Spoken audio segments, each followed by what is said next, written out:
Hey, welcome back to Speakerphone Entertainment, music interviews. I would say rap interviews, but today we don't necessarily got a rap artist. We got someone doing something different. So let's just start off. Tell them your name and where you're from. Well, yeah, what's good, man? I'm Solo.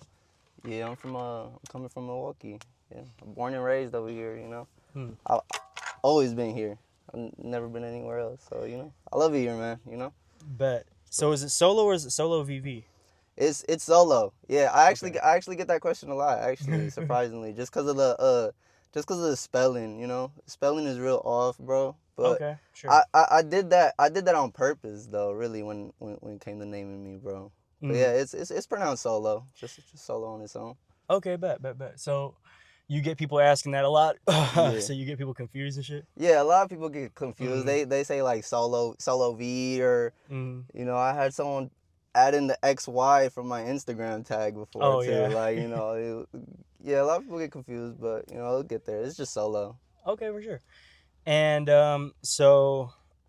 let's just give them the rundown. So first off, before anything, since this is mostly like a rap audience, I want you to kind of you have such a genre bending sound, right? I want you to describe your sound. Are you able to describe your sound? I could definitely describe my sound, Mm-hmm. man. It's more like, I mean, it's far from rap, bro. It's Mm-hmm. like real different from the typical rap that you hear, especially like in the area type shit. Mm-hmm. But I love rap too, so it's like I like to incorporate some of the little aspects that I like about the genre and incorporate with it because my sound really I love guitars, bro. I love the sound of Mm-hmm. guitars, bro.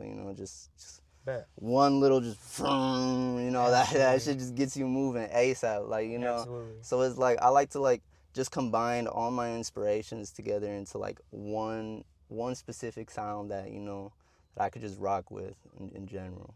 Okay, bet. So, and would you consider yourself alternative? Um, I I could probably throw that in there. But you know, I feel like my genre is a little more different though, than the typical alternative sound that you hear. Okay, for sure. Are you aware of Mazamental? Mazamental. Yeah, the artist. He's an alternative artist. No, actually, I have not heard of him. Okay, I Actually, should put you onto him because he's yeah. he's from Madison and he's Oh yeah, a smaller artist. I think you guys would get in there and make some genre bending that shit. genre So bending music, yeah. right? No, So yeah, I'm always down. I'm always down to just work. Just create shit, bro. That's all I've ever been about. hell yeah. So okay, so now let's go to that. So first off, how old are you? I'm 22. 22. Okay, bet. So give us the rundown of what it was like for you growing up, your childhood, and yeah. Let's just start with that. Well, I grew up in the south side of Milwaukee, like over by Oklahoma 16th. And I mean, growing up, it was cool. I had my siblings around. It's always Mm-hmm. just been me and my siblings. In our household. We never really like branched out. Had a lot of like going out a lot, being around a lot of people. So it's always been confined within our little family. So we all really just grew close together like that. And then from there, kind of came like an artistic want. Mm-hmm. So I mean, growing up, my father he always drew a lot. He used to draw a lot, and he was real good at it. And then from there, like I got the inspiration to wanna be in that artistry. So I started drawing as a kid. I'd be in school, just drawing, just doing all kinds of stuff, man, painting. I've Mm-hmm. always been in the artistic side, and yeah, I mean, just kicking it with friends, bro. Really, I mean, wasn't really on much. I've always been like to myself, really, bro. I never really been out there. So all this kind of like new in a way, but yeah, growing up in Milwaukee, it's been cool, man. And then it wasn't really till like started getting into like high school and stuff, really when like the music really started, to be honest. And then, but yeah, it's been cool. It's been cool around here, man. Yeah, growing up, Okay. Yeah. just learning, creating new shit, man. That's always the most beautiful part about it, bro. Mm-hmm. I Cool. know. Yeah. Bet. So, are you still drawing? Yeah, I actually do still draw. Hmm. I draw every now and then. I'll be coming up with little designs. Really, what I want to start doing is I want to start creating characters and Mm. creating designs for the music itself, you know, just build a Yeah. whole world together, you know, Oh, with absolutely. everything. So you want to build a whole world with the music. Yeah. So you got that visionary mindset with the music then. So do you want to like start making album covers, like drawing your own album covers, or I've actually done that before, bro. Actually, okay, bet. I haven't dropped any of them that have the album covers on there, Mm. but you know, in my early days, bro, I used to drop music on SoundCloud and shit, or drop little beats that I produced and shit, just all types of shit. And I would draw a bunch of shit, and I would make those like the covers right there, bro. And I've Okay, always bet. had that idea. Honestly, that was honestly my whole game plan when coming into the music was like, Mm. oh, like I want everything that is coming out to come from me, from inside of me. So you know, everything that you see, everything that you hear it's like a reflection of me, you know. So yeah, from even like album covers, like I wanna go back to traditional ways, bring back CDs in a way, and just add like Mm. cover arts, just like like when you get a CD, you open the little pamphlet, there's a bunch of little arts Yeah, and shit. You yes. know, that was always the best part about it. So I'm trying to bring that back. You know. Mm. So you're a multifaceted artist then. You go into course. all different kinds of fields and all that. That's Of great. course. Okay, so I'll ask you this. So you can only keep one for the rest of your life: drawing or music. Honestly, that might be surprisingly, that might be an easy one for me. Mm. I've been drawing my whole life, but I don't know. I get a different type of feeling when I make music. Okay, for sure. It's just like I could sit there and draw. I'll get bored eventually. Mm-hmm. I could sit there in the studio and make music all day and not get bored. You know what I Okay, mean? bet. Like I could spend my whole life really doing that. Mm-hmm. So yeah, I'd really choose the music if I had to really choose one. Bet. Have you spent a whole day in the studio before? I spent days in the studio. Oh, bet. Days in the studio. Okay, so break down that work ethic for us. Well, the work ethic is my life is like kind of like really balanced, bro, because it's more or less like I got a lot on my plate that I like to do. Okay. And more or less because I'm a family man as well. I have my children, so I always like to make time for them as well. But the time that I have, I always spend in the studio, and I am locked in there. Like it goes from producing new beats. I like to record with my brother. We all live together. We have our studio at home. Mm-hmm. Literally, is just go downstairs, wake up, go downstairs, make some music, record some shit. I could spend the whole Sundays usually whole day in there working, mixing, just learning, I wouldn't say I'm the best mixer, I'm the best engineer, I'm the best producer, but I just like I got the want to learn, And I feel like that's the most important part, like wanting to do something, Bet. So, yeah. So would you say you're a humble artist? I'm real humble. I don't want to get stuck into my head, I don't want nothing to get to my head. You ever get gassed up about yourself? Well, sometimes I get excited, bro, or like I'll be like, oh, like this song is so fucking fire, bro. What the fuck? Like that was me a couple days ago. I just recorded this new song and I was just like, whoa, like what the fuck? Like, so I surprise myself sometimes, but I like to always just remember where everything started, where everything came from, and why I do this in the first place. I don't like to let shit get to my head, because I see a lot of people nowadays, a lot of people let things get to their heads, and they become something, a character, they're not themselves anymore, It's a lot different now. Respect. So how much you say you spent whole days in the studio, you're in the studio a lot. What would you say is the ratio of unreleased stuff to released stuff? There is a huge ratio, bro. Mm-hmm. I right now at the moment of this recording, I only got 4 official drops. So just only 4 songs that are out, compared to I got folders. My phone is full of fucking songs. My computer full of beats. Not all of them are completed. I got because I like to produce beats too, so I make a lot of beats as well. I got records that are recorded already, and I just need to finish mixing them because I want to get the best sound, the best possible sound that I could possibly create. So actually, the ratio is probably like a 10-2, with the Wow. 10 being the unreleased, really. Okay, bet. So you think it's thousands of songs, thousands of files that you got? I'd say about, yeah. Yeah. I got a good amount, and I'm thinking about dropping some more. I've been working on a specific little handful because I don't wanna get lost in the perfectionism or Right. trying to, oh, I need to make this sound best possibly can. I Mm-hmm. like to just right now. I'm working on a select few songs. I got 4 new songs about to drop together in the tape, Okay, bet. and then yeah, really. So how many I mean, not how many, but when did you start making music, and when did you start like taking it serious? I started making music 2020. Okay. So yeah, my dad ended up finding a piano, like some type of like just play piano, practice piano. Mm. And then from there, I just started learning little songs in there. And then, like, I already had the idea that I wanted to start making music. Like, it was a thought in my head, like, oh, like, I think I should start making music. I didn't really get there yet. Mm-hmm. And actually, me starting music was kind of a funny story. Cause like I said, I've always had this idea of starting to make music, but I never had anything to make music with. Like I had my phone, I had GarageBand, and I would record. I recorded a song. I remember I recorded 2 songs on BandLab. Mm-hmm. Fucking shit. Mm-hmm. They're terrible, but you know, it's where it started. Mm-hmm. And I remember telling my guys, I was like, say I won't buy a mic and a computer right now so I can start doing studio or start working on music. They were like, I bet you won't.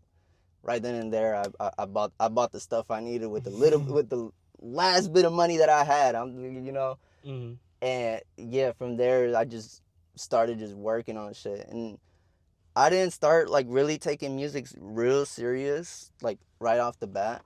I knew eventually I did want to take it serious, but I Mm-hmm. just knew I wasn't in the right mindset. I wasn't in the right position to really take it, to really build something for real. Okay. And also, like, just life happened, bro, really. Like I said, like I have my daughters, Mm-hmm.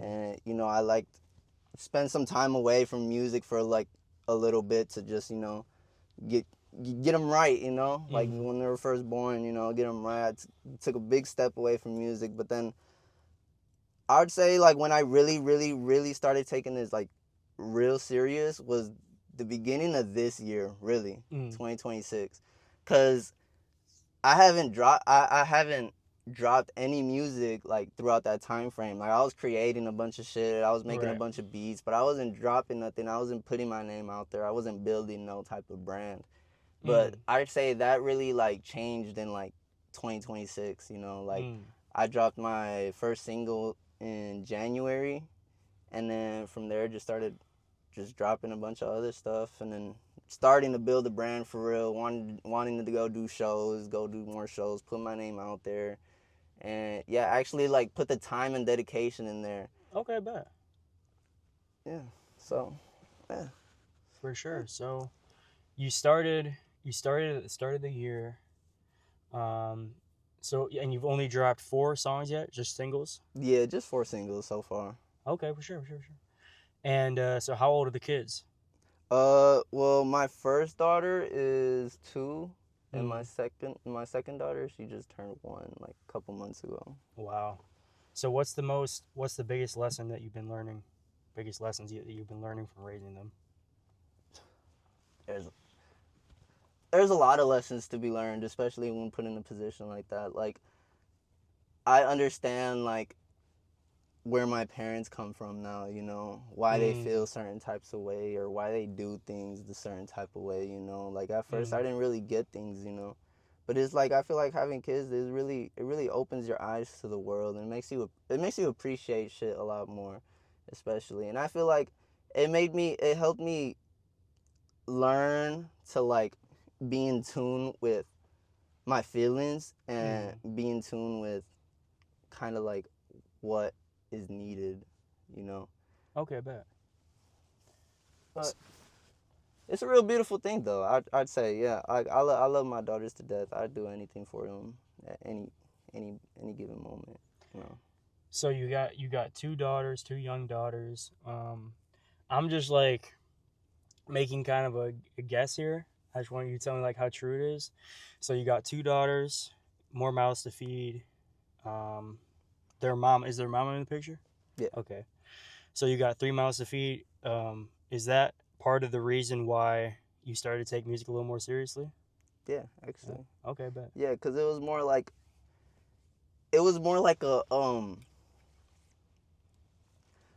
a moment in my mind, bro, where it was like, okay, let's be for real, let's be realistic, all right? Mm, Look at step back from out of your body, bro, you know, and look at the bigger picture. Look how everything is like right in front of you, and are you gonna accept it the way it is right now? mm, And then more or less, it was more like, fuck no, I'm not, I don't like, you know, like I want hell my yeah. children to have the best things that they can get. You know, I want to be able to provide for them the best way that I can.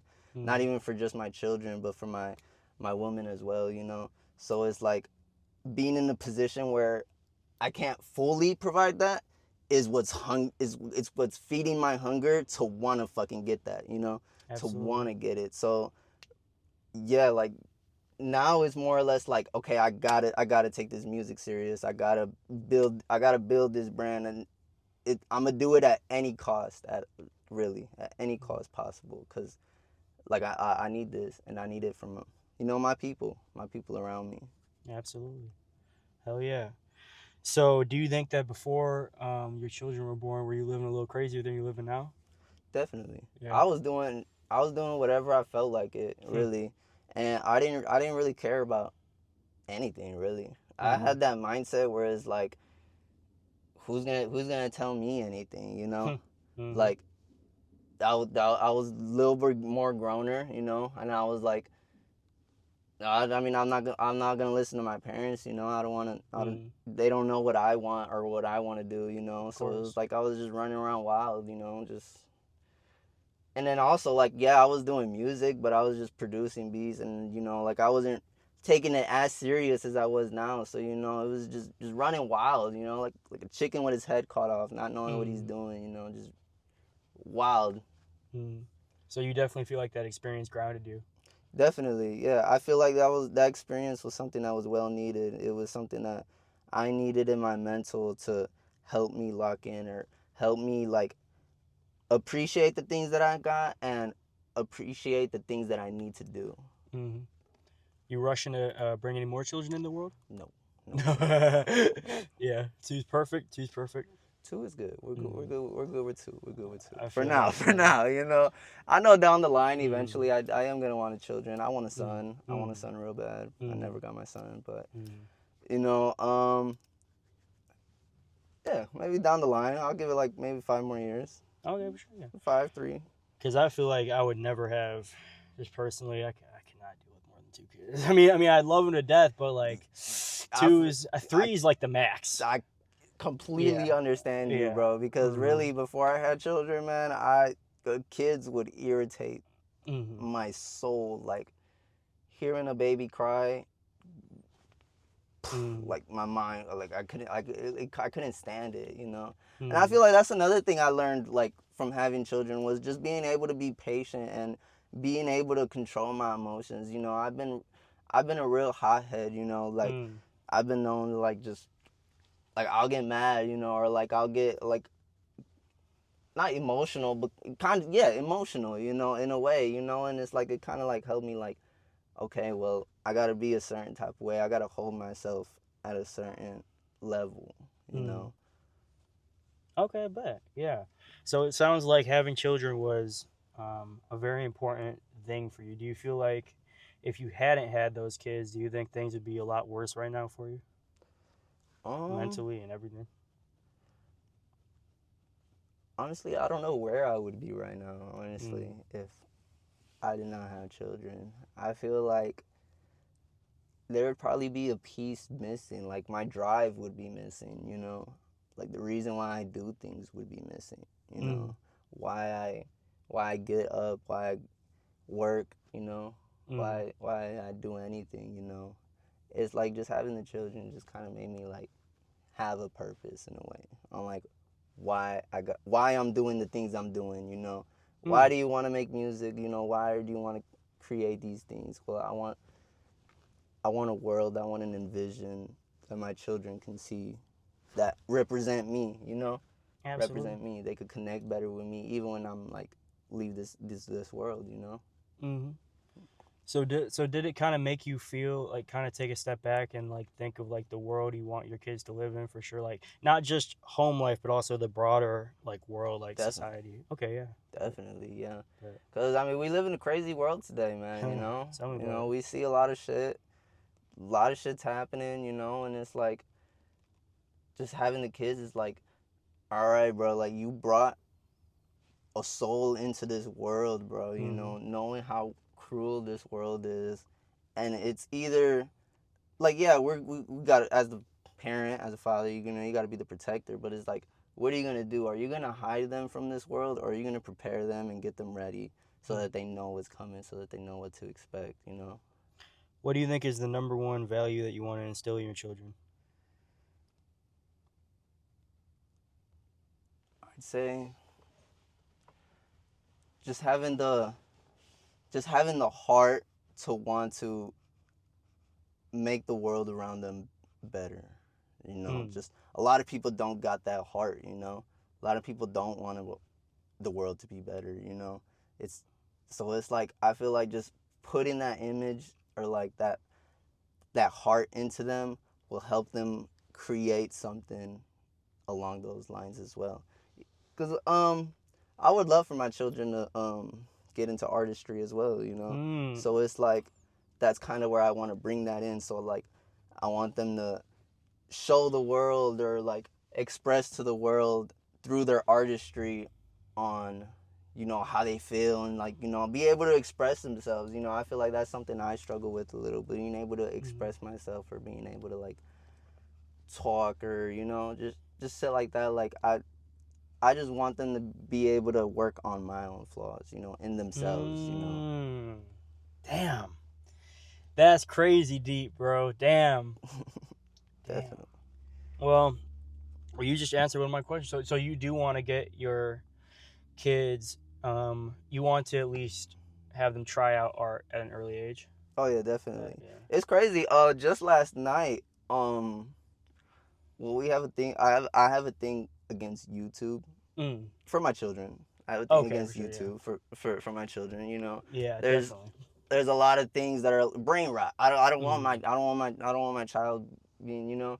So it's like literally yesterday, bro. Last night, I went to go see what she was watching, and she was surprisingly enough, she was not watching no like little weird kid videos, Mm. and spoiled kids on YouTube.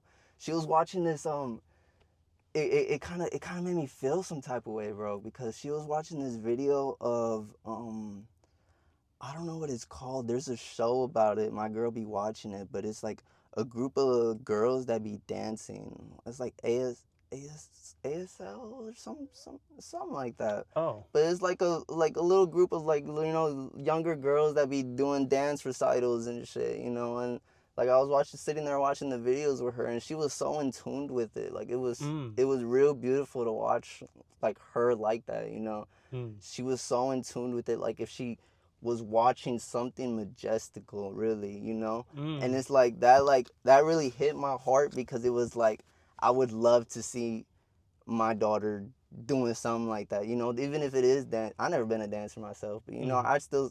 I appreciate all artistry. So Mm. I would love to see her do something like that. Absolutely, bro. Yeah, I mean, if they show an inclination to that shit, you got to start them young because, bro, Definitely. you said you play piano.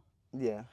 Well, you get her on the piano when she's 4 years old. In a year, Mm. she'll be better than you. Because Yeah, kids literally. learn so fast. I Literally. mean, but hold on one second. I'm gonna move the seat up for you a little bit because it is kind of crazy. All right, yeah, you It's good. it's it's kind of confusing how to put it back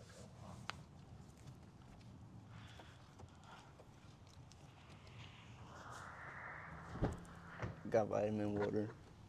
If y'all never tried this flavor, this is the best flavor. Pomegranate.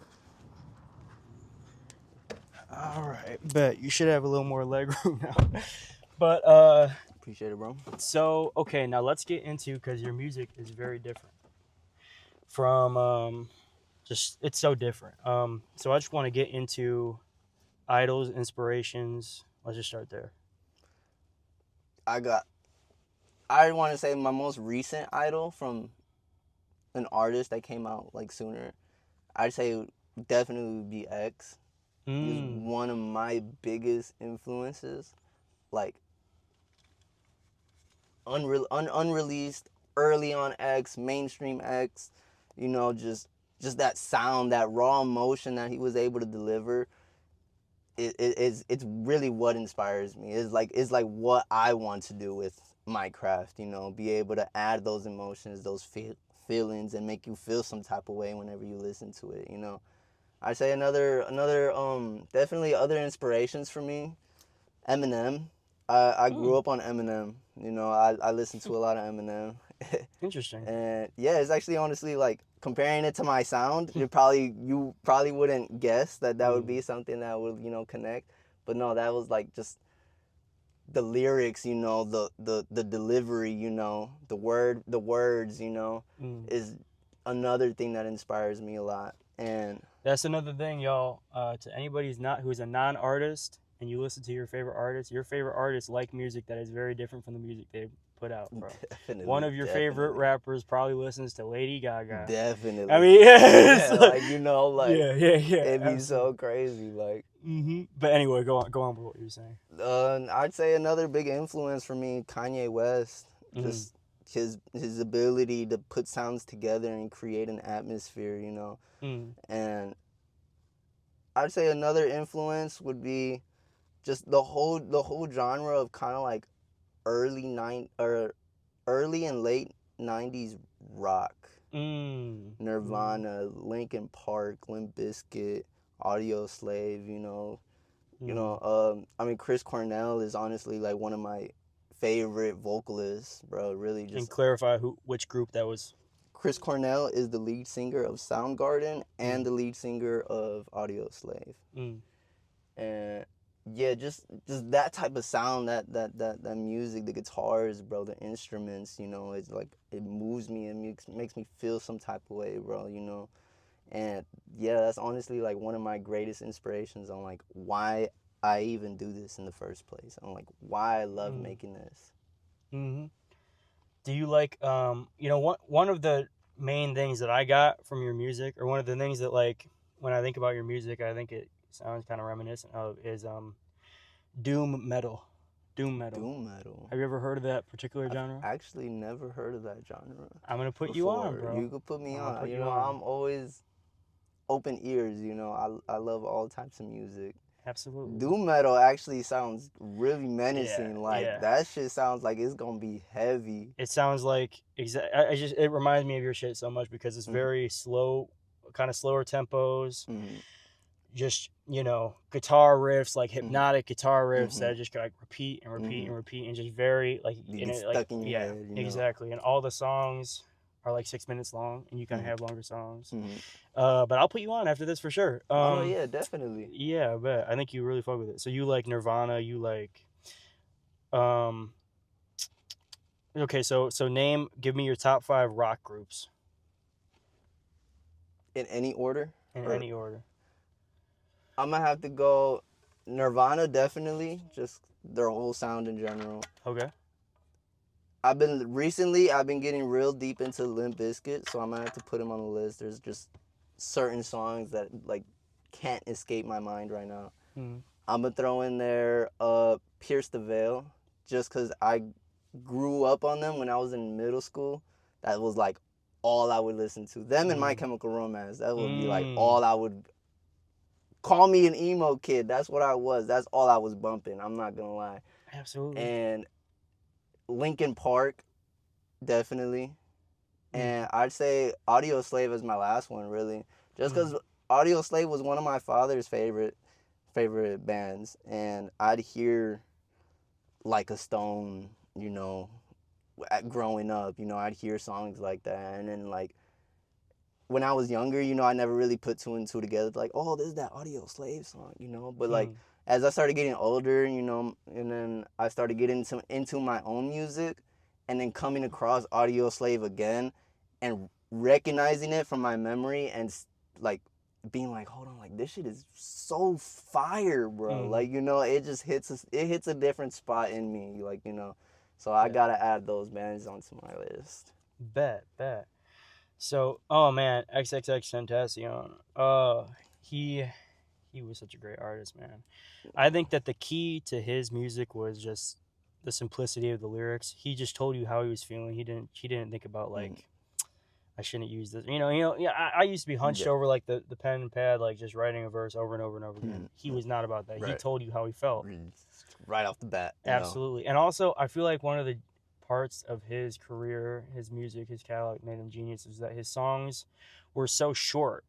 Like all those songs have 1 billion streams because they're over in like a minute. So you just go back and play it again. Just go back and play it again. I feel like that was probably part of the game plan, you know? You make a song so catchy, but you make it so short, you know? That it's like, fuck, I can't just listen to it once. I gotta play that shit again, you know? It's like, oh, now I gotta play it again. Like, you know, it's cutting off too fast, you know? I gotta listen to that shit again, you know? Like, that certain riff, that certain, you know, that line that he said, you know, it just hits different, you know? I feel like that's really what gets you hooked, really. Like, if he went in there and if he felt like he wanted to put 10 shots in his brain, he just said, I want to put 10 shots in my brain. 10 shots in my brain. It's just crazy. And what was I going to say on that note of keeping a song short so people go back and play it again? It was something, I don't know, I forgot. But anyway, moving on. Oh, yeah. So, I mean, when you go to XXXTentacion's Spotify and you go to, you know how it shows like the top 10 most streamed song or like most popular song, every one of those has 1 billion streams. Every one of those has over 1 billion. One of them has like 3 billion. Yeah, that's it's fucking crazy, bro. I be seeing numbers like that and it like inspires me, bro. It's like I want to get there. Like the other day I was listening to Michael Jackson, bro. Almost every single song, not even in his top 5, almost every single song got like about 1 billion, if not close. Absolutely. You know, so it's like that type of level just like it inspires me, bro. What's your favorite X song? Favorite X song? Ooh. It's hard. I love Revenge. I love it when they run. Fuck, there's another one that I really, really like. I think it's off the Members Only Volume 3. Actually, coming back to that, bro. One of X songs from the Members Only Volume 3 actually, like, it was my inspiration, and when I heard that song, is where I made my first song, Where Were You, actually. From one of the X songs. And yeah, I'd say probably those. Absolutely. Yeah, I love when that happens, when you just one song or one album like puts you on a whole new wave. Yeah, literally. So all right, now let's talk Eminem. Let's talk albums. What's your favorite Eminem album? Ooh. I'm gonna have to go with the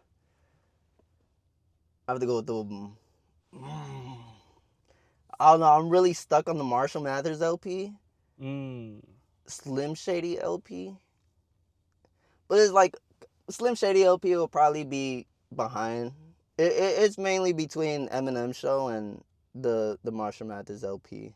The first one. And if not, the Slim Shady LP is like right after that. It was just more or less songs like.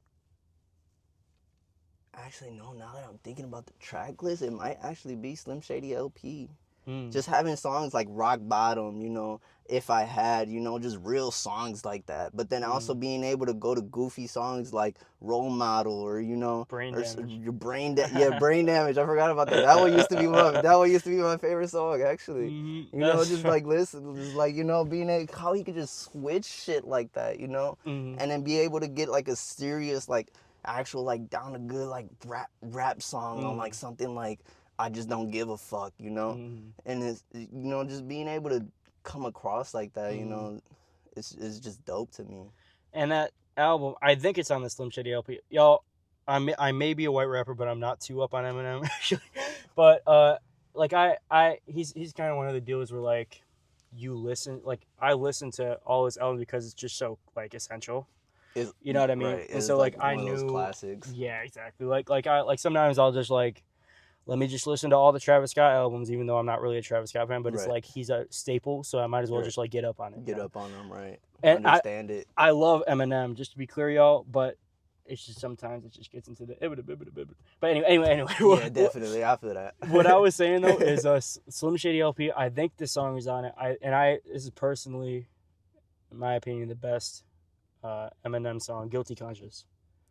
Yeah, it is on that. It is on that album. I just think that's the best one he did. Yeah. It's just crazy. That's a fire song, actually. Mm.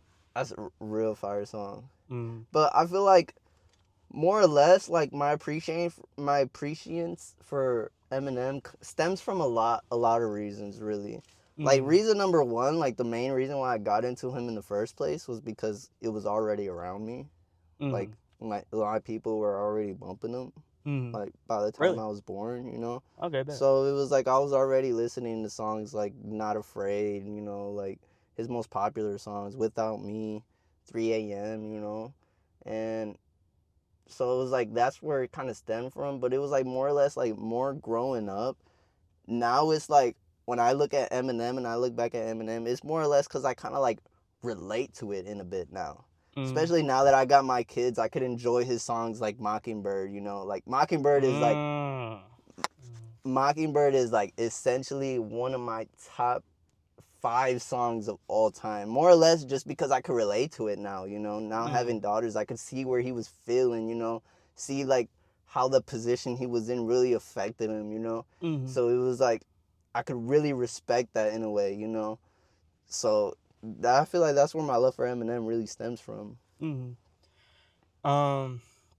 This is probably one of my bigger hot takes in music, just music hot takes. I feel like the Eminem show is just really overrated. I'm sorry, but It'd be like that, you know? Yeah, exactly. But honestly, like whenever somebody says that about like such a huge album, it's like, yeah, of course there's gonna be overration, right? Because it's just a huge album. But just personally, I don't know. I just think there's some songs on there that like it can't be like as good. I don't know. As good, right? Yeah, but I do think, God, Eminem had to fall off. Definitely crazy. Man. I mean, I think everything past Eminem show was just like, ugh. Right? Encore was not that good. I'm not gonna lie. I cannot sit there and listen to Encore. Literally, the only song off of Encore, Mockingbird. Wait, that was on Encore? Yeah, that was on Encore. That was Eminem show. No, Haley's show was on Eminem show. I like that song too. Yeah.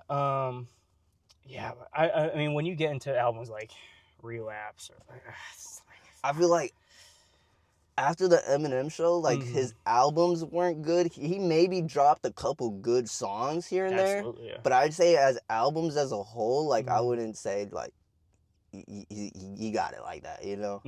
Like, cause you know, you go to albums like Encore, you know, I can't sit there listen to the whole album. I could sit there listen to Mockingbird and maybe like Toy Soldiers, not really that much though. You go to Relapse, I could probably listen to 3 a.m. I can't listen. 3 a.m. is a banger, bro. That's what I'm saying.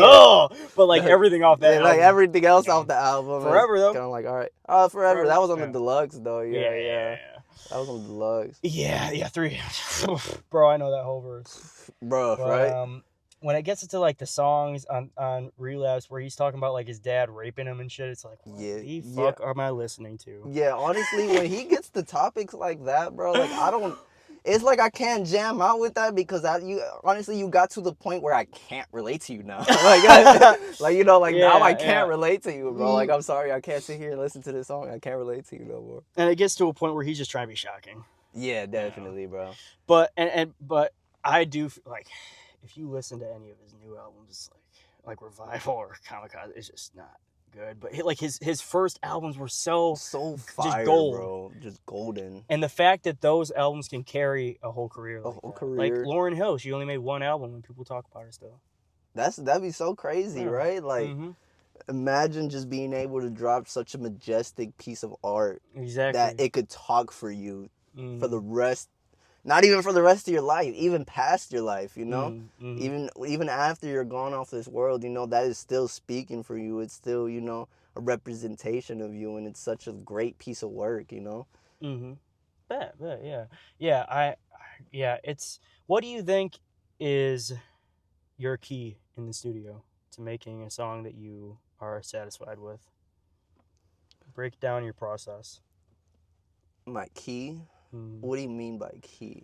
Like, is it mindset going in? Is it making sure that there's no one else in the room with you? Is it Mm, having a dark room? Is it like mm, any particular condition that will because obviously mm. we go in there and we might make a Right. bad song or a good song even if all Right. the conditions are right. But like, is there anything Right. that kind of optimizes it? Hell, I feel like I definitely got to be Mm. comfortable, bro. You Mm. know, if I got a lot on my plate or like I got a big to-do list, I cannot sit there in the studio like, you know, and comfortably at least, you know, without my mind just going crazy. Like I got to go do this and that, like blah, blah, blah, blah, you know, because, Mm. you know, so I definitely got to be comfortable, you know, I got to have everything said and done where I could just relax, you know, maybe smoke a little blunt real quick, Mm. get in the studio, relax. Definitely got to have the lights off, you know, Mm. little lights off, you know. And I honestly, yeah, like I don't like having a lot of people with me in the studio when I'm making music.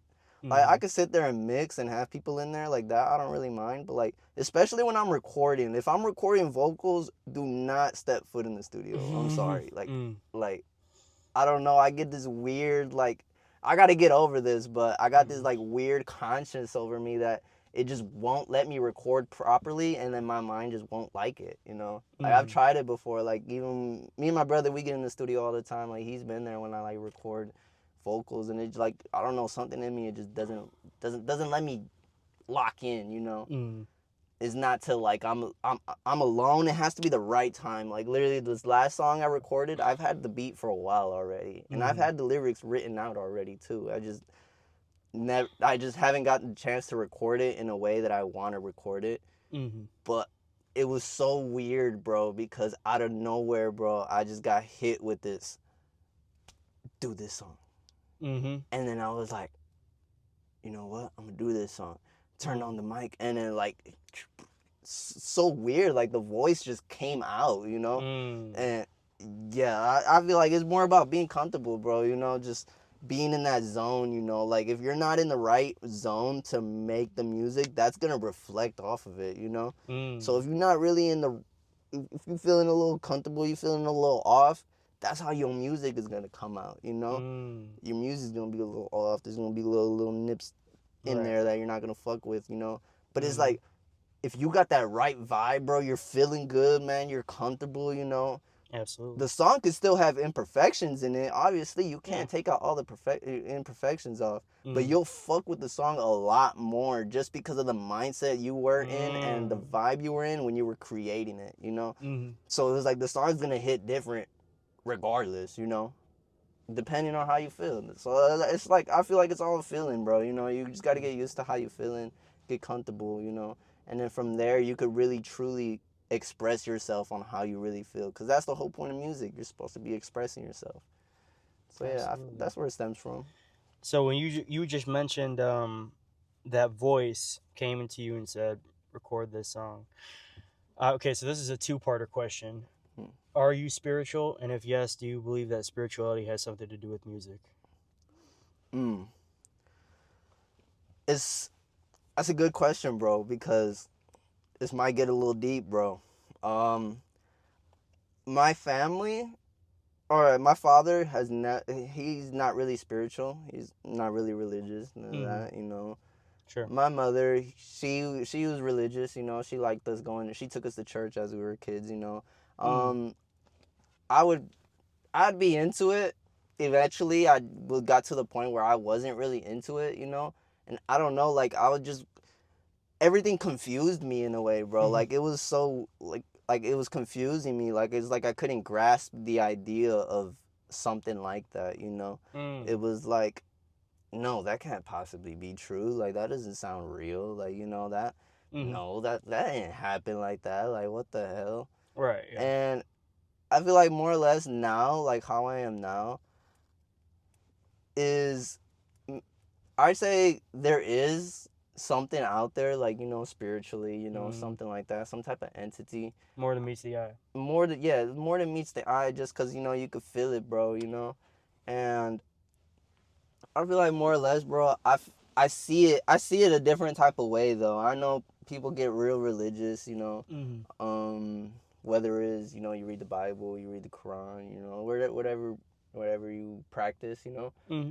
It's like my mind won't let me grasp it the way that it's said there. Mm-hmm. Or like the way they put it out. Like, to me, that's the part that confuses me, is like, why is it like that? Like, why, if it's supposed to be like this, why is it like that? Like, I want to bring examples, bro, but I don't know if we really want to get too religious here. It's up to you. It's your brand, man. It's more or less like, maybe it's not the way they're trying to project it onto us. I feel like, especially the way the world is right now, the way we're the lower people, we don't really understand shit, and people above us are the ones planting shit inside of us, or planting ideas into our minds. So it's like, I've always seen like religions or practices like that. It's like, oh, it's just another way to distract you, is just another way to get your mind off of what's actually going on, get your mind off of actually living your life in peace and in with love, and distract your mind with, oh, you got to go do this or else you're gonna live in an eternal, So just like that. Like, I feel like more or less, if there is something like that out there, if I just live my life being true to myself and being true to the people around me, and I'm not purposely causing no harm, then that should be good enough, in a way, Mm-hmm. Like, a God like that, you would want to see me live my life, happy, at least, I'm not doing nothing bad. I'm not doing nothing terrible. I could be living as a farmer, just grow fucking tomatoes all day, and just live a happy life with a family, Mm-hmm. And like, maybe I didn't go to church and I didn't pray every day, but should I get judged for that? Right? You know what I mean? It's like that. I feel like that's more or less where my confusion stems from, Right. Yeah. Is just that type of idea. Yeah, and like, if I was born in Iraq, all I would know growing up is, Islam.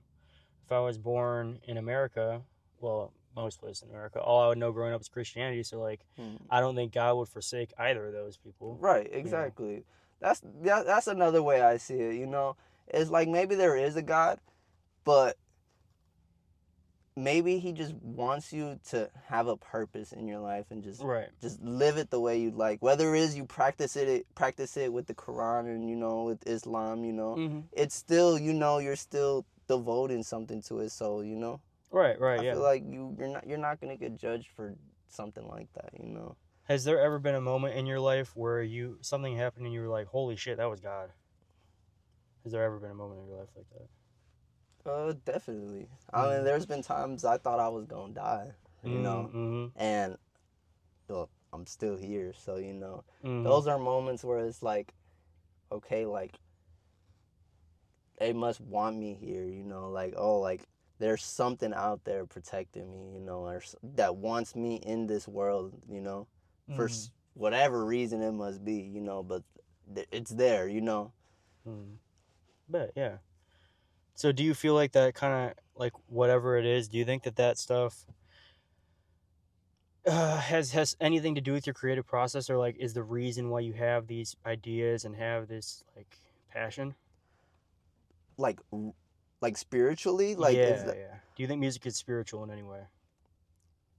I'd say it's definitely spiritual in a way where, like, because I feel like every human being, well, obviously they're a spirit, there's something, we're more than just our physical bodies, like, on the inside of our physical bodies, there's something cosmic inside, it's why we have a conscience, why we could think, why we could create so much shit. So it's like, the creative process, it comes from, you know, that cosmic fucking like entity, you know, like that cosmic world, you know, that just bringing something out of nowhere and making it happen, you know, like Exactly. literally, like it sounds like a cosmic power, you know, like flow state. literally, yeah. So it's like I'd say it's music or art in general, you know, is just real in tune with your spirit, you know. So yeah, I'd put it like that. Yeah. So you mentioned earlier, like when it comes to the right conditions to make music, you mentioned that it might help sometime light a blunt or something like that. So now I want to move on to when I listen to your music, and I asked you for your influences, right? And you gave me your influences. When I listen to your music, I get the sense that one of your influences may be mind-altering substances. So what? So do you think that that's true, or like, what's your idea on that? Is that a part of your life at all? I'd say definitely. I smoke a lot. You know, I've been smoking for a while. I don't do nothing hardcore. I don't want to get into nothing hardcore. Not my plans, really. I'm good with just a blunt. Keep it that way. Yeah, definitely. I mean, I've done tabs, I've done shrooms, hallucinogens. That's probably farthest you'll go. The farthest I've gone, and even then, that was years ago. I haven't taken none of that recently. Okay. Well, I made music off of shrooms before. How did that end up? Well, honestly, I feel like if I did it now, it would probably come out a lot better, just because of my skill set kind of went up, and just my creative process. Like I understand it more. I feel like more or less, like during that time, like I was still like learning, you know, so I was still barely getting into it. And then that's when I said, like, you know, that's when I was running wild, you know, I didn't care, you know, I was just doing whatever just to do it, you know. So it's like, you know, I did that, you know, and you know, I've always thought like, oh, like if I do this, you know, it might give me a better ears, or you know, like I'll have a better list and a better mindset. Yeah, I wouldn't really believe that. It's more or less like, you know, it's something in your head, bro. You know, you're just gonna think that. Really, I feel like you'll get the best progression, just, you know, just doing it your own with a clear mind. Really. Good, bro. Good. Yeah, because a lot of people see these musicians doing drugs and they don't realize that the sober reps came first. Yeah, definitely. That's what you gotta, you know. And then if you go into that shit, you still gotta be, you know, safe with it and shit. Because too many artists be dying and shit. But... Oh yeah, definitely, man. That should be. But you do not have to. You do not have to be high to make music. No, definitely not. No, definitely do not gotta be high. I made my songs sober before. You know, like I'm pretty sure like if not all the songs I've recorded and put out, I've made them while I was sober, you know. Like, well, yeah, I might have mixed it a little bit while I was high. I might have helped out making the beat, like make the beat, you know, and I was a little high. But, you know, I'd say when I was recording it and actually, like, you know, putting it down, I was completely sober. Because I recorded it high before. Don't get me wrong. I recorded it high. And like I said, like, I don't know. It just didn't hit me the right way, you know? Like when I listened to it back, it's like I'd have a certain vision in my head on how I want it, bro. And it's like I'd smoke, you know, blah, blah. It'd blur up my vision, bro, in a way. Exactly, you know? bro. So then it's like, then I'd get in the studio and go to try to record it or some shit. And it's not meeting my expectations. So, you know, then it's like, damn, now I got to step back. All right, what are we doing wrong? What can we fix? And it's like, I'd say definitely making your music sober, bro. Like, clear mind. Yeah, that'd probably be that's well, for me at least. I get the best, you know, progressions out of it. I've been thinking about quitting, actually, smoking, actually. Oh yeah. Yeah, I was just talking to my woman about that. You feel like it's kind of taking a toll on you, or? Yeah, more or less. Yeah, and honestly, that's honestly what we were just having a conversation about. It was more or less because, honestly, just all the smoking, like, it makes me feel like lazy in a way, or like blurred out, you know, or like, you know, like I'd be in the studio and I'd be focused, bro. Like I'd be sober, focused, blah blah. Like, you know, I'm working, I'm mixing, bro, doing what I'm doing, you know. And then, you know, all of a sudden, you know, I get the urge, like, you know, we'll roll up. Okay, my siblings will come, my woman will come. Oh, let's roll up, let's smoke. Okay, cool. Mm-hmm. Roll one up real quick. You know, we smoke it down. Mm-hmm. I'm like, all right, I'm gonna get back in the studio. Get back in the studio, and it's like that flow state is gone now. You know, Yeah, absolutely. it's like Mm-hmm. absolutely gone. And it's like I've started noticing like, especially now that I want to take my music serious. I feel like that's where it's stemming from, you know, that me now, like, I want to take this shit serious. Like, maybe at first I was just playing around with it, just making shit just to make it. But it's like now it's like, okay, like, I want to build something for real, for real. Now it's like, okay, I'm noticing that this is taking a toll on me and this is taking away from what I really want. And it's like, do I want smoking more than I want music? No. Exactly. No, I do Exactly. not. So it was like, yeah, I'm good on that. All right. You know? Bet. I'm just gonna turn the car on for a second and roll these windows down. It's Yeah, getting hotter than a bitch. I'm not gonna lie, yes. For everybody watching at home. Yeah, I'm not gonna lie, it is getting hot as a bitch.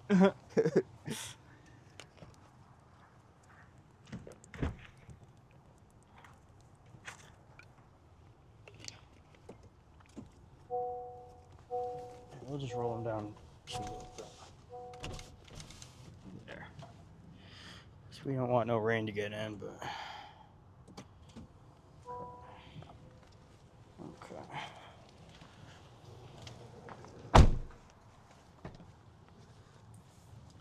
Okay, bet. So yeah, and to any artists, yeah, that was sure. Yeah, I was just seeing that. To any artists who feel like, you know, you see all these, you know, there's all this like romanticism about like drugs and art, but I'm gonna name 3 artists who were sober. Tyler, the Creator, he's a sober guy. A lot of people wouldn't know that. He's a sober guy. Kendrick, he's not a smoker. He said that the first time he smoked, he like had it was like laced with shit, so that just put him off forever. Oh yeah, I did hear about that story. Yeah, actually. Yeah. Sorry, I was just checking for the cup. Yeah, right. And third, this is another one that's very surprising. Well, all these are very surprising because like they make such wavy music, and some people think that it's a drug. But No, Prince is a sober guy. Prince. actually, yeah, that one surprised me. Actually, I did not know that one. Mm-hmm. You just told me something new. Yeah, and so I would have never guessed that actually. Exactly, and Prince is like a goat. I mean, Prince He's is definitely a goat, man. Absolutely, Definitely a goat. Mm-hmm. Yeah. So, well, what were you gonna say? I feel like it's one of those artists where it's like you listen to a certain type of song and you're like, how? Oh, what he's doing? He is driving down the trail right now. This cop is drunk off his face. You know, he is driving down a forest trail in his big ass sheriff truck. He Yeah, is this guy's drunker wild. He's off that shit he just stole. He's off the that fentanyl. breathalyzer. But anyway, so what was I gonna? So yeah, so your music is very out there. It's very different. Mm-hmm. From, you know, it's not rap, y'all. It's not rap. So I just wanted to ask you, was there ever a time where you were making traditional rap songs? Yeah, actually. Okay. I got a lot of trap beats, you know. Like that was what I first started off doing when I first started making music, you know. I was making trap beats, you know, getting samples, you know, sampling them, like flipping them, adding trap drums to them, you know, blah blah. And then I would write little raps too, you know, like I do rap, like, but it was like more or less like, I don't know, it wasn't connecting with me as much, you know, because it was like I always felt like, yeah, I like rap, I like trap music, yeah. Is it fully me though? Like I wouldn't say like I can't sit there and listen to rap music all day or listen to trap music all day.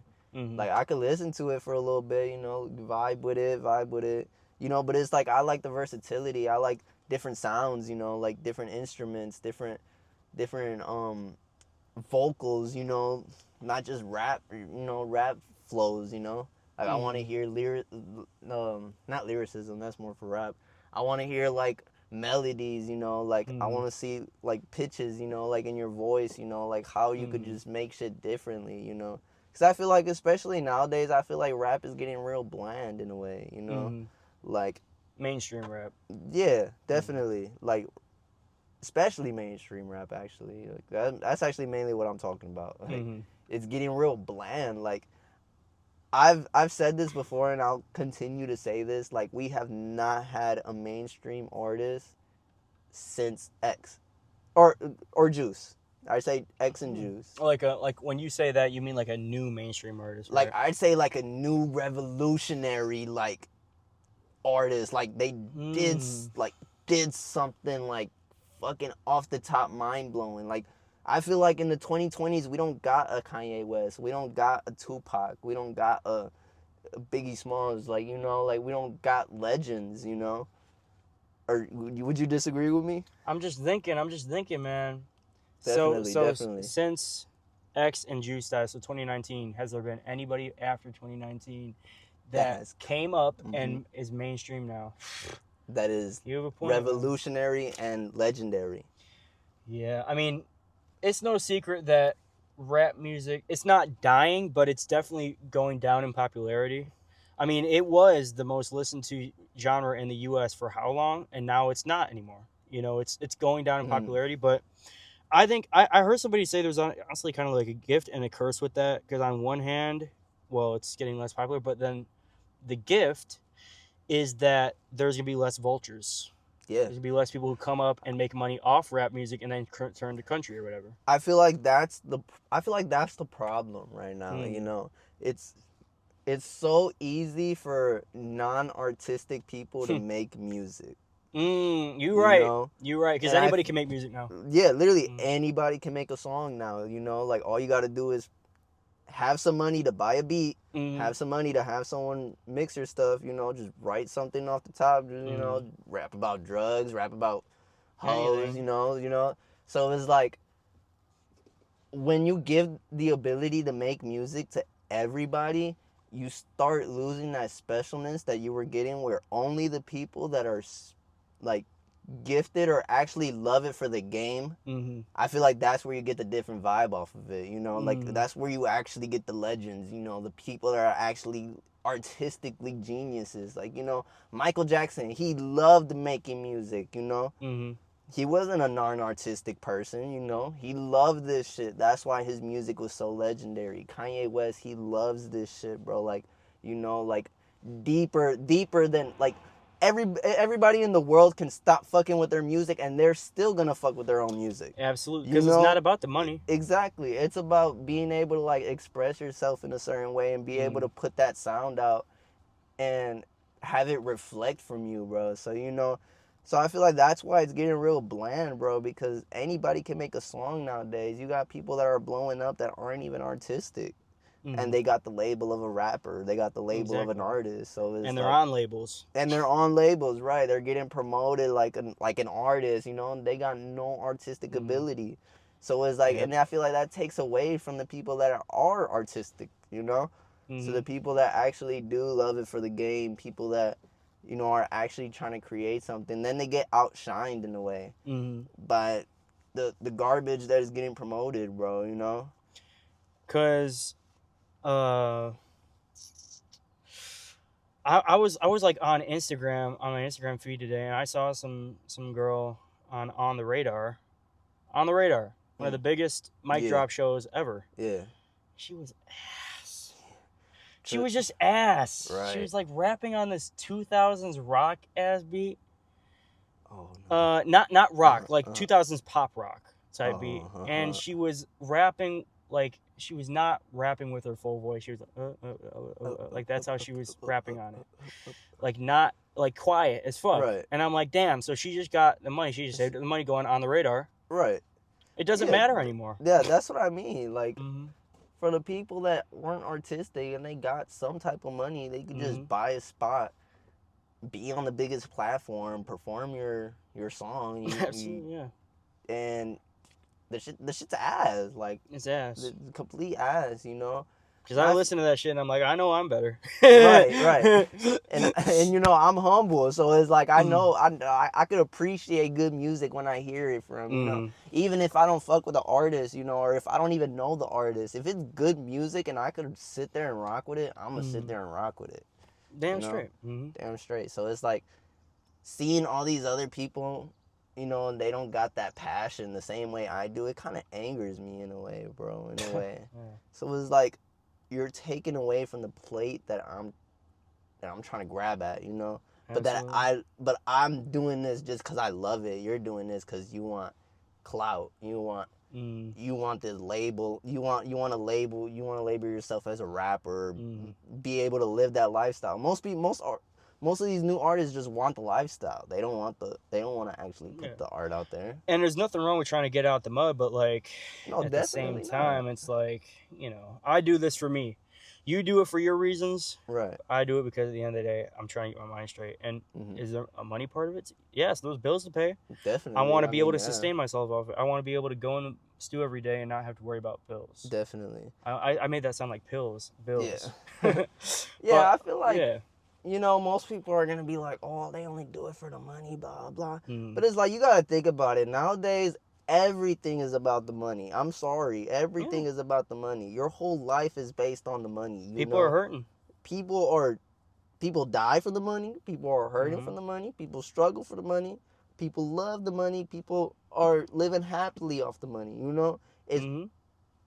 as much as I don't want it to be revolved around the money, it has to be revolved around the money. It not around the money, but it plays some type of effect in it, because I don't want to have to work a 9 to 5, and Yeah.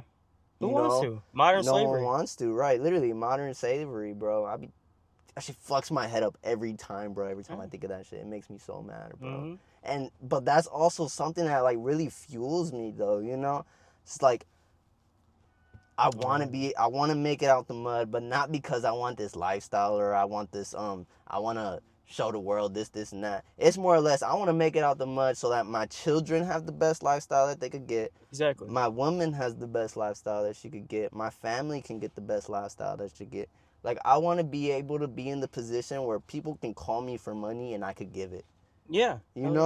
It's like, so Yeah. it's, yeah, like I love it for the game, but it's like it has, I want to be able to make money off of it, I want to be able to, make it out the mud, do this and that. Mm-hmm. But it's like, that's not all I do it for, At the end of the day, it all stemmed from because I do it for the love of the game. That's where it all stems from. Hell yeah. Because it's not about the chains and the cars. It's not about that. Rappers put that in their song because they want to inspire you to get enough money to be able to spend it on a chain or a car. They want to put the hustle in you. That's why they say that shit in the songs. It's not about that. It's about, we all got so much on our plate. We just want to take money off that plate. Definitely, man. The plate of struggles, I mean. Right, yeah, literally, yeah. Mm-hmm. So, like, and it's like the world nowadays, society nowadays, they just keep adding more and more and more onto the plate that just make it a little bit harder, So it's like, absolutely, you just got to keep working, keep pushing forward no matter what. You just keep pushing through. So now I got a hard question for you. You can only choose one. Bring one artist back from the dead. Let me reiterate that. Not bring them back from the dead right now. Like, go back in time and reverse their death. I know what you mean. That is so difficult, bro, actually. One. Only one. Because it's like, you got to think about it. All of these artists that have passed, if they were still alive, imagine all the shit that they could have accomplished. Because, like, I could only pick one artist. But, there's a bunch of artists coming in my head. You got to think about X, Peep, Juice. But even you got to think about Big L, Big Pun, Tupac, like older people like that too. Like, imagine if they were still around,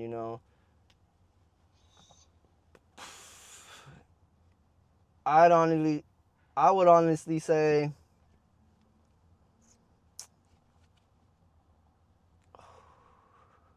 that is a real hard question, bro.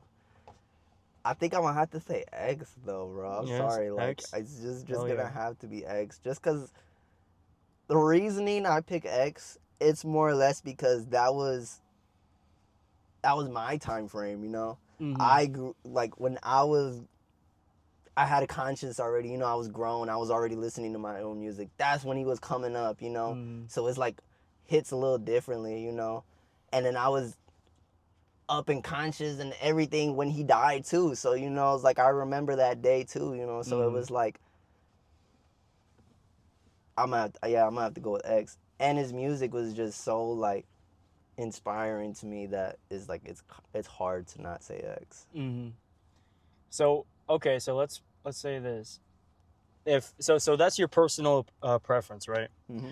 But objectively speaking, these two artists, if which of these, if their deaths were reversed, let's say both of their deaths were reversed, Mm-hmm. which artist would be ruling the world more right now? XXX or Juice World? That is, Objectively.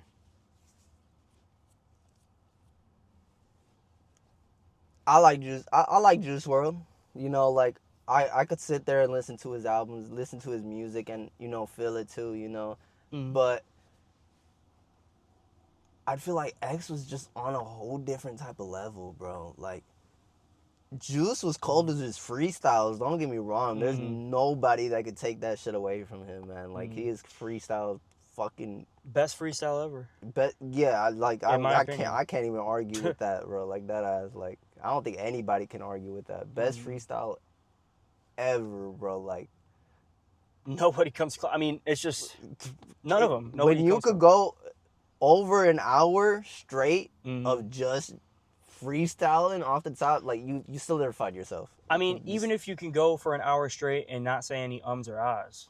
Yeah, If literally. you're not stuttering or anything. Not That's stuttering, that's not- impressive. Like even then and there, Mhm. shit. I'd be impressed if you did 30 minutes straight, Exactly. just like that with no ums and ahs, and you just straight actual like words, and you're actually saying shit, Then even 20 minutes, I'd be like, whoa, shit. And then Juice WRLD takes it even farther, where not only is he not umming or ahhing, but he's also saying punchlines and extended Yes. metaphors and just Yes, bro, just like What? crazy shit that goes off the top of your head when you're first listening to it. Yes. Like you're listening to it and it's going off the top of your head. So Mhm. it's like, how the fuck did this not go off the top of his head when he was saying this shit? It's like his mind was working overtime in like milliseconds, bro. Coming up with shit, putting meaning behind it, or getting understandings and shit. It's just like so crazy to get at that level, bro. And all the pop culture references he would do. Oh yeah, It's crazy. Just pull him out of thin air. yeah. That should be so dope, bro. So going back now, so I asked you which of those two, Juice WRLD or X, if both of their deaths were reversed, who would be more on top of the game? So now I'm going to ask the same question with Biggie and Tupac. Who would have been ruling the world more? I was honestly more of a Tupac guy. I'm not gonna lie. Like everybody's more of one, you know what I mean? Yeah, like I liked both of them though. Like there was a certain point in time, like freshman year of high school for me, I was only listening to 90s hip hop. Like that was all I had an era when it was only 90s hip hop. Bro, I was the same way in freshman year. Yeah? Yeah. No, literally, bro. Like I had Tupac shirts. I was listening to Tupac. I was listening to big all types of shit. Biggie, Nas, all types of shit. So it was like, like fucking with all of that, bro. And it's like, it was so dope, bro. But I don't know. It was something about Tupac, bro. I really fucked with Tupac more than Biggie. Like I really liked Biggie, but I liked Biggie for his flows, bro, and the way it sounded when he said it, bro. Not more or less on what he said. It was more or less on how he sounded when he said it. Just the way his voice was, like. I can't really do a Biggie voice, but like like, oh, he has one of the most recognizable voices. Yeah, like that's what I'm saying. Like when you hear that Biggie voice, like it's Biggie. Like that's what I really liked about him. But for Tupac, it was more or less like I liked what he was saying. Like I liked what he was trying to do with it. And I feel like if he was still alive today, let's say he was still alive today, and if he was still making music, it's like he would be projecting like what needs to be said out there. Especially in a time where no one's really talking about shit like that, Yeah, imagine him right now with all this ICE shit, bro. That And you Trump. just read my mind, bro, because that was like one of the like ideas I was thinking about, bro. So it was like he'd be going crazy. That'd be so crazy. He'd be Like, pissed. he was already saying shit for black people, when that shit was going on in the 90s. He was already speaking out for that. So it was like having someone there with a platform and a voice that is speaking out for you, bro. I feel like that'd just be so different now. Because rappers don't talk about politics anymore. Nah, I feel like mainstream rappers mainly, they like just talking about drugs, cars, Right. chains. And there's nothing wrong with that in a No, vacuum. not at all. Like I'm not. Yeah.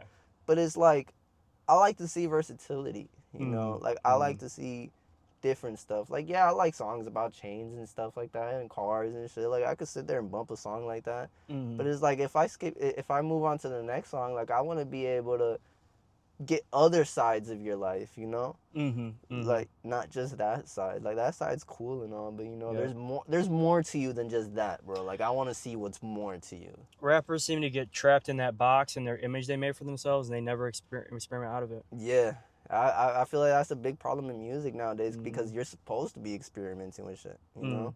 Like that's what the music is for, you know? That's what you're creating for in the first place. So it's like when you take that away, you're taking a key piece to the artistry, you know?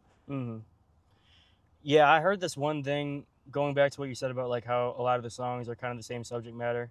I recently was scrolling, which I hate to do. I'm trying to get off the scrolling. I feel that. Definitely. I don't be scrolling for hours straight like some people say they be doing, but I can definitely catch myself scrolling for like 15 minutes, and I'm like, whoa, that's 15 minutes of my life. Whoa. Anyway, Right. what I was scrolling, and one of the many feeds, I don't know which one, but one of the many feeds, I saw this thing where it was like Mick Jagger said he really respected Prince because most artists write the same 3 songs, and Prince didn't do that, and that kind of made me think like, yeah, I need to be writing. And it's true if you think about it. Right. Even the most popular, like successful artists, like they have 3 songs. A lot of those, like classic rock songs, were all about love. Yeah. It's all about, you know, Mm-hmm. or like a lot of genres. I feel like it's kind of the same with a lot of genres. Like a lot of genres stick to the same subject matter. But I think it's really like he said like that, and then that kind of made me think like, yeah, I got to start writing about completely different things. Yeah. Just talking about different experiences. I think I have written more than 3 different kinds of songs though, but I just want to, branch out. Just keep branching out, bro. Yeah. Mhm. I feel like that's a real good way to put it, bro. And I never honestly thought about it like that. You know, just artists make the same 3 songs, you know? Mm-hmm. And honestly, that is so true, bro. Like, you know, like you can make a song sound different. Like, yeah, it got different sounds, you know, but it's still the same song, you know? You're not doing nothing new, you know? Not talking about nothing new. That's why I feel like I love artists that could branch out, you know? You could go talk about, you know, your cars and stuff, but then you could go ahead and talk about your struggles, bro. You know, you could sit there and be vulnerable, you know? Like, sit there and talk about what made you mad, you know, what makes you feel the way you're feeling right now, you know? Mm-hmm. So it's like I could appreciate shit like that. Yeah, because sometimes I'll see an interview and an artist will be like, for this album that I got coming out, I really tapped into my emotions for it, and I do not like to talk about other people's creative processes. Right? I don't like to talk about another man's creativity. But are you implying that you weren't tapping into your emotions In the first place? Yeah, right? yeah. In the first place, right? Like that's one of the key moments in the first place, you know? Like you should have been doing that. Yeah. Like crazy. yeah, literally. So what's your favorite city? What city has originated the what's your favorite rap? Like what's your favorite rap city? Favorite rap city. I feel like it'd probably have to be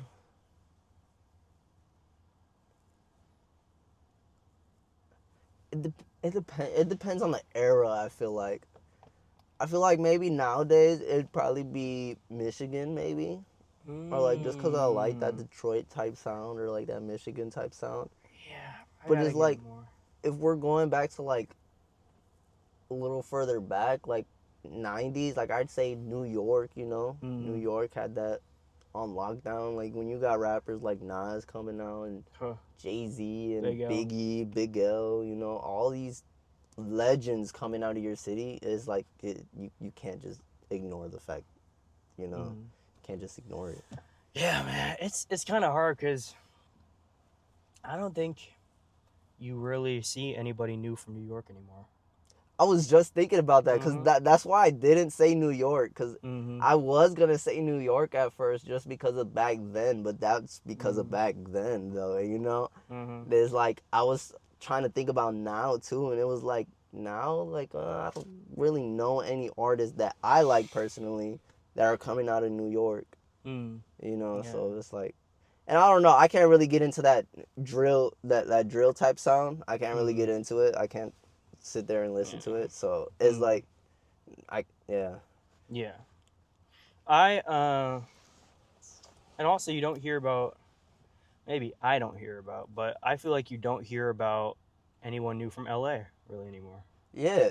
I feel like everyone from LA, like, they're just so focused on that LA sound, that I'm not interested in the LA sound no more, Mm-hmm. I've been past that already, It's like, we need something new,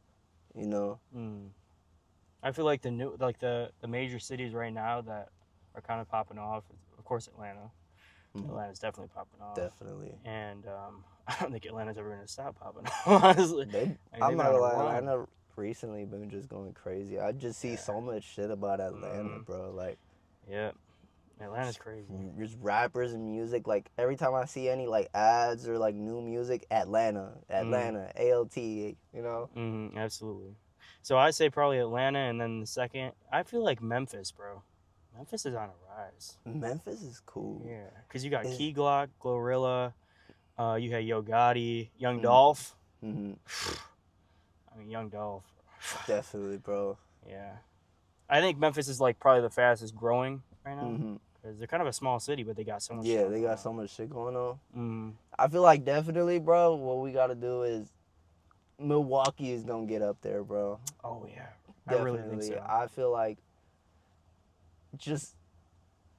we just been going so crazy, bro, in a way, bro. And especially now that I've been going to, like, shows more, too, and seeing more local artists, it's like I could appreciate that shit, and I could see, like, oh, yeah, we doing something, bro. Like, and I feel like we got the next up, bro. Like, that I was like, I genuinely feel like that. Like, we got the next up. Like, eventually, like, give it a couple more years, people are going to know about Milwaukee. People are going to be hearing about the music coming out of Milwaukee.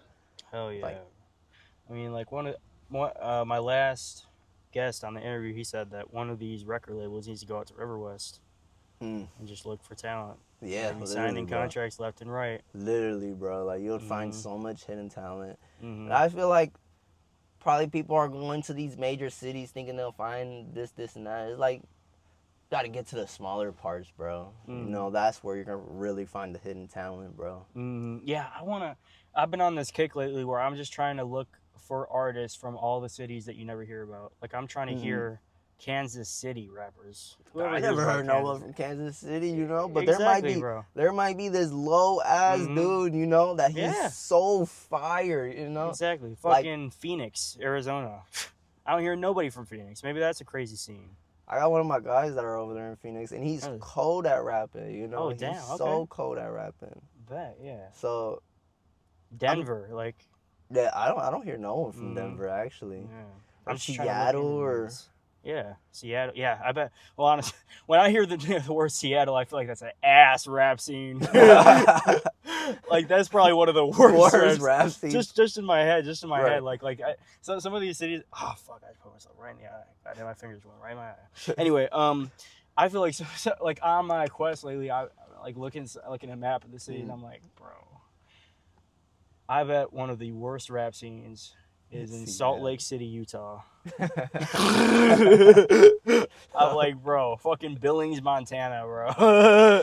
Or anywhere. Fucking like Rapid City, South Dakota. Like, there's no way there's anything good for like anybody, bro. Like, yeah. Connecticut, bro. Like, somewhere off in that upper Hartford area. Like, you know that little upper like area of the United States? I don't hear nothing going on over there, bro. Yeah, I'm from Hartford, Connecticut. What? Where? Yeah, no, I'm not. But imagine a rapper saying that. But like, I'm from Hartford, Connecticut, or like I'm from Boston. I don't think there's any good rap in Boston. Is there?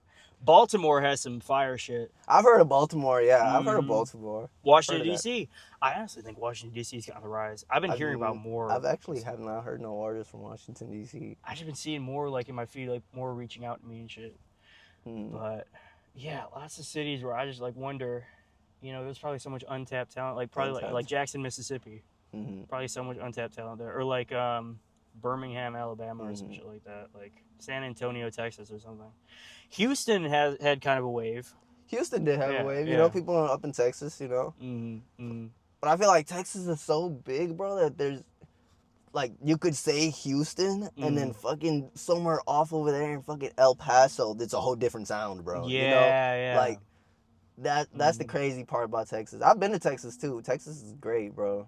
Really? Okay, bet. Yeah, I've been to Austin, but not anywhere else in Texas. And people tell me Austin is not Texas. Who says People that? say that Austin is like the like Trump supporters like say Austin's like the woke like they say that Austin is like the California of Texas. Like it's not Texas. They don't claim Austin. They don't claim Austin. Isn't Yeah, that the yeah. capital city? Yeah, it is the capital city. But everybody in Texas hates Austin, who's not in Austin for some reason. Because I guess all the Californians like are moving there, and so they're making it woke or whatever the fuck. California. Yeah, Type. yeah. Mm. I guess that makes sense. You know, Mhm. you don't really want people invading your home and Right. turning that shit into something else. You know, I get it. Yeah, and so circling back to the Wii. So you kind of went on, what I meant to ask this a long time ago, but like I love getting on these like tangents with people.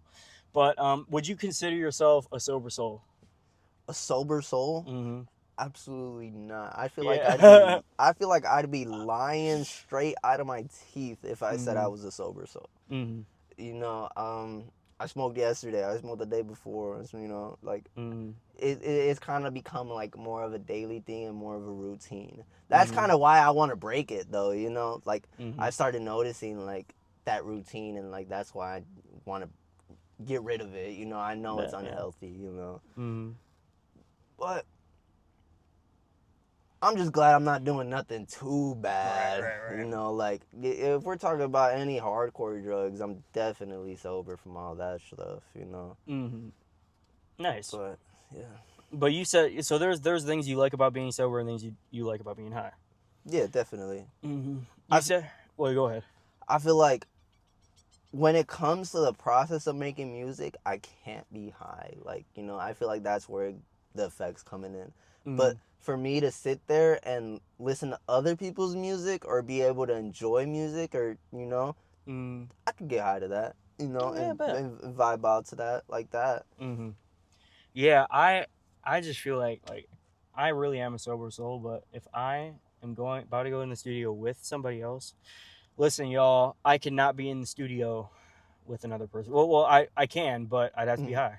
Right, you have to that's be high. that's basically the point of what I was trying to say. Right. Is like I am used to making music alone, and whenever I'm in the studio with another person, not the engineer. If there's an engineer, that's fine. But if I'm in the studio with a featured artist or something like that, the nerves, bro.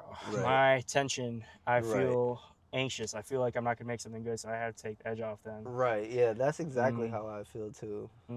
Especially when I'm recording.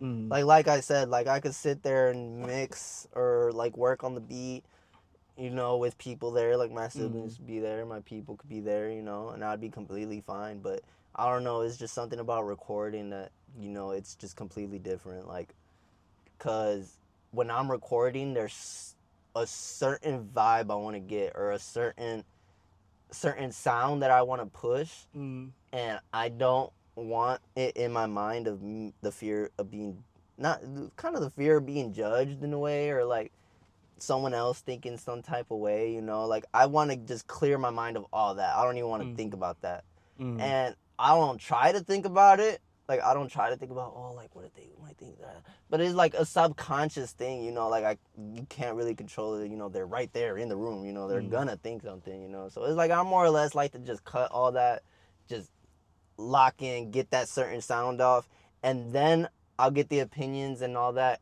after they listen to it, you know. So then that way, you know, that I still get the criticism that I need, you know. I still get the other ears, you know, but I could still project myself without having that second thought in the back of my head, you know. For sure, yeah. So have you looked into, I'm not even sure, well, I'm sure there is. I've never delved into it, but is there good like rock infrastructure in Milwaukee? Like is there places where you can go as a rock artist or a rock band and like I've been trying to look for spots. I know there is. There has to be, you know. Like I know like open mics or some shit. Yeah, like maybe like open mics, or like I know that I've seen on the website of the Bremen Cafe. I know that sometimes they do some like rock gigs and stuff. But I haven't found nothing where I could get in there, you know. Mm-hmm. I would love to find something like that here in Milwaukee where we could just rock out like that, you know. Mm-hmm. Because I feel like most of the shows I've been to, like, they've been mainly hip hop, you know. It's just Mm-hmm. the DJ, you play your instrumental in the back and you just rap. But it's like my sound is it's more to it than just that, you know. Yeah. Like I Yeah. could have a DJ there play the instrumental, you know, but then I want live guitars, you know, like I want live Mm-hmm. instruments. I want you to be able to feel that too, you know. It's a Mm-hmm. different type of feeling, you know. Who's that? Who's the guy who you have on stage with you? That is Okay, my sure. brother Timulus. Isn't his like arm broken and he can't do shit right now? Or... His leg is broken. Ah, okay. His Mm-hmm. arm is good, Mm-hmm. which is it's funny. It's funny. At our first show, he was good, Mm-hmm. and then it was like getting on to the second show is when it happened, but he broke his leg moshing in the mosh pit, so I could respect that. Oh, damn. Okay, so it's So, legit then. Okay. Yeah, so it's like I could respect that, you know. So it's like, you know, he Mm-hmm. went to a rock band that came down to like the rave or something, I think. He went Mm-hmm. over there with his friends and moshed out in the mosh pit and Mm-hmm. then like broke his leg, you know. So Mm-hmm. I feel like it's a good story to tell, you know. And we've been up on stage. We've had a couple shows, and you know, he missed one of them because that's when he first broke his leg. You gotta But then wheel I his was, ass up there, or yeah. And then after that, I told him I was like, no, bro, like we can't do it like this, bro. Right, You know, right. I was like, bro, we need you to get on stage, bro. Like Mm. regardless of your broken leg, that I told him I was like, that's gonna show more of your dedication, if anything, you know. Yeah, people think Who that's el- cool as fuck. Right? Who else is gonna get on stage with a broken leg and some crutches and start ripping the guitar like that? You know, like Mm-hmm. no one else is doing that like that. So it was like, I was like, no, bro, you gotta do it like this, bro. And then yeah, that's how we've been doing it. His leg did get better though. He's not on a cast no more, and he's not on crutches no more. He's been walking on his 2 feet again. Okay, bet. So yeah, he's That's getting kind of a better. fast recovery then. Yeah, it was fast recovery. Yeah. I think he only had like one little like a torn muscle or something, and then one broken bone. Okay. Yeah. So, how old is he? He is, if I'm not mistaken, I think he's 18 or 19, but I'm pretty sure he's 18. Okay, so he's a good bit younger than you then. Yeah, he's a good bit younger than me. What's that dynamic like? Since you're his older brother, he's your younger brother. Do you ever feel like you have to like kind of rein it in with him, or like kind of put him on track? No, actually, bro. Oh wow. Okay. I feel like more or less, I feel like he has the same drive that I got as well. So I feel like if anything, we're matching each other in a way. And it's like I was making music before he started playing guitar, before he started making music or anything, you know. Like I started making beats, you know, I got a guitar, I started learning a little bit, you know. But then he seen that and he was like, oh, like I'm listening to rock bands too, and I'm seeing my older brother, he's trying to do music too, and he has a guitar. Well, let me pick it up, right? And then from there, he just got cold, like so cold, you know.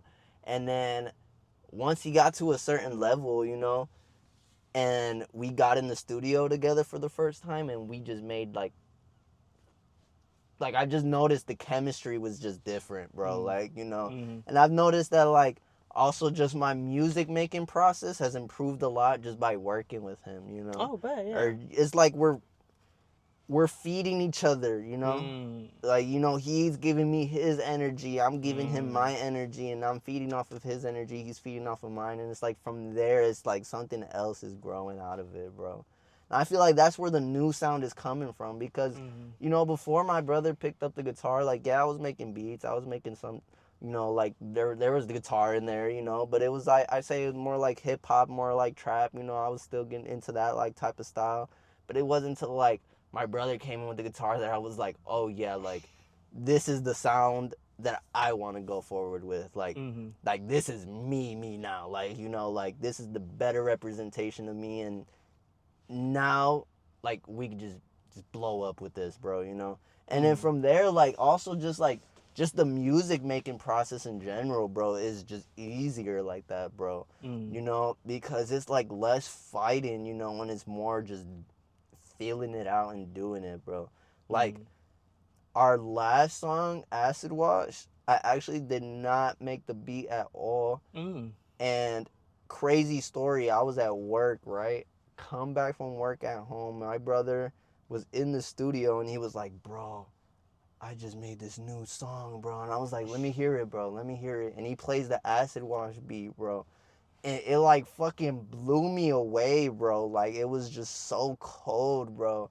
And I was just like, whoa, like it was like as soon as I heard it too, the lyrics came like that. Like it was so weird. Right on the spot, bro. Like that's why that song is like one of my favorite songs that I've made so far. And I feel like that's why, just because there was no fighting with it, bro. Like it was just coming, bro. Like it just kept coming, bro. Like the beat, my brother just made the beat like that in one day, bro. Heard it, lyrics got jot down, you know. I ended up recording it. I ended up re-recording it because, like I said, I recorded it high before. Didn't like it, you know. But then I ended up re-recording it sober. I got the vocals that I was shooting for, you know. And you know, I just got the sound that I was going for, and you know, it was just a great process, bro. And just making music in general now is just so much easier. Like right now I'm trying to like finish a couple handful of songs before we start working on new stuff. I don't want to get too overwhelmed. I want to finish a couple more songs, have more songs out. But it's like, if I really wanted to, I could go home right now. I could make a beat real quick, call my brother down. He'd pick up the guitar, listen to the beat, make something to it, and then boom, like the beat is done. Now we just gotta record some shit to it, bro. And it's like, we've done that shit before, bro, where we just made a whole song in just one day, bro. Absolutely. And it was just like no fighting, bro. Like nothing is like resisting against you, bro. Like everything is just fucking flowing right out of you, bro. And it's like, honestly, that's like one of the best feelings to get, bro. Is there ever a tension between you guys, or drama? No, actually, bro. I don't remember the last time me and my brother fought, bro. Nice. I'd say the last time me and my brother fought, we were kids, and you know, yeah, when you're kids, that's just little kid sibling shit, bro.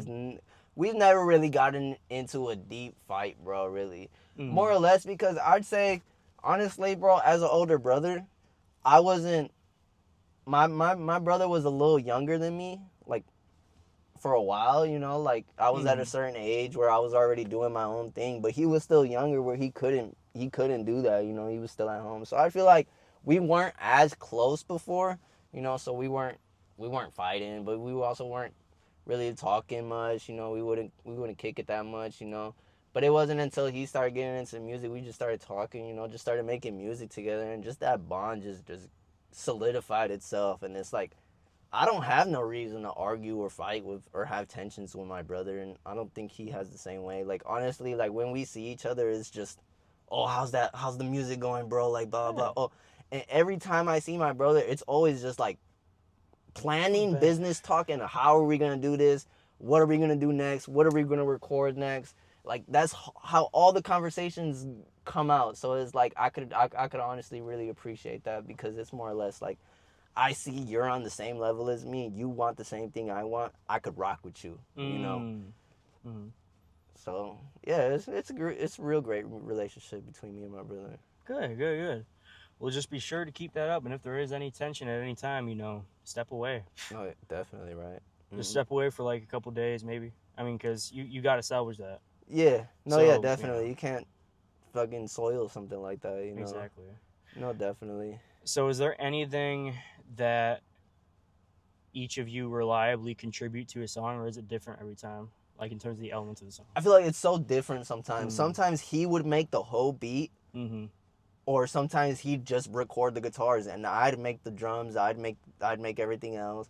There's been times where he wrote a hook for me, like, because at first it was supposed to be his hook, you know, like he was gonna get on the song, but you know, he wasn't really rocking with it, you know. It wasn't really rocking with his the way his delivery was coming out. I respected it, you know, like you know, if you're not rocking with it, you're not rocking with it. But I rocked with the lyrics. Like, I really like the lyrics that he wrote. So, you know, it just honestly depends on the process, bro, really, on how we're each feeling and what we both contribute to. Because, yeah, like, we just both got that mind. I mean, most of the guitars, though, I'd say this, almost, if not all the guitars are done by him though. I don't really touch the guitars that much. You pick them up a couple times. I pick him up a couple times. I know for Mm. my song "Out My Mind," that was my guitar. Mm. I did that. "Out My Mind," I did the whole song by myself Mm. because more or less like I made that beat before that any of the songs I've had out, and then before my brother even picked up a guitar, like I've just had that beat stored away for a while. Mm. So yeah, like that one I did the guitars on, but for "Where Were You" and "Acid Wash," like all guitars, props to him. Like can't take no credit from that. Any ideas of officially becoming a duo act? We've thought about that. We've came up with a name, and that's honestly what we were first gonna shoot for, like kind of just being a duo act, you know, and because I knew we're gonna be making music a lot. Like a lot of our songs are gonna be made together, you know. Like you know, there is a couple songs that I made by myself, and I know he's talked about making some songs just him by himself. But for the most part, like we're working together, you know. So it's like we have thought about duos. Like we came up with a little name. We tried starting a little group, but then I don't know. Like it wasn't really like. I feel like we were both not putting as much into it for the duo as much as we were putting in it for ourselves, you know. Okay, So it was like more or less we just came to the conclusion is like, all right, bro, like let's just build up our own names, you know. Right. Like build up our own names, like you know, like we'll work together, we'll build up our names, and if we ever get to that point where we can become like an official duo, then we'll do that, you know. Like there's nothing ever stopping that from happening, you know. Is there any? Okay, so I have two more questions for you. The rest of the interview. First one: what is your goal with making music? My goal. Yep. I want a reflection of me. I want when you listen to this, I want you to be able to understand me as a person, you know. I want you to, like, if you knew me for my whole life, like if you lived this life with me, you know, like I want you to feel like that, you know. I want you to feel like all the times I've been low, you know, I want you to feel that. I want you to feel the times that I felt like I was lost, or I felt like I didn't have nothing, I didn't have nobody, you know. Like I want you to understand that shit too. But then I also want you to feel the ups, you know. Like I want you to feel the vibes that I'm getting off when making this, you know. And honestly, I just want to spread joy and inspiration the same way that I received the joy and inspiration, you know. The same way that I listen to X and all these other people, you know, and all these other bands and artists, you know, the same way I could sit there and enjoy their music. Like I want people to feel the same way about me, you know, like be able to listen to a song and be like, yo, like this makes me feel like off the top, bro. Like, you know, like I could relate to this. I could see where he's coming from, you know. Like I just want a complete reflection of me in audio form, you know. Bet. That's a good way of putting that. And for the last question of the interview, do you have anything coming up that you would like to plug? A song? Anything you got going on right now? Anything that's coming up for you? Anything that you would like to plug? What you mean plug? We'll just like let them know about it coming up. Know? Yeah. I got, like I said, I was working on finishing up a good handful of songs. I got an EP/album coming out in the next couple weeks. Okay. No release date yet? No release date yet. I just got 2 more songs to finish mixing.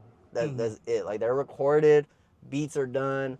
I got the rest of the other songs are done, completed. Like I'm satisfied with them. I got just 2 more songs to finish. I'm about to go home, finish one of them. I've been working on one of them, and the other one I'm gonna just get done when I'm done with the other one.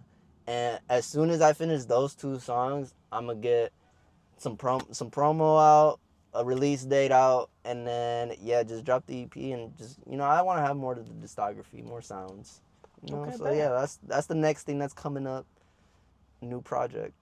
Bet. Well, that was the interview with, say your name again. Solo. All right. I hope y'all enjoyed it. We talked about some real shit. Yeah, some real shit, episode, bro. I appreciate you having me though. Of course, bro. Of course.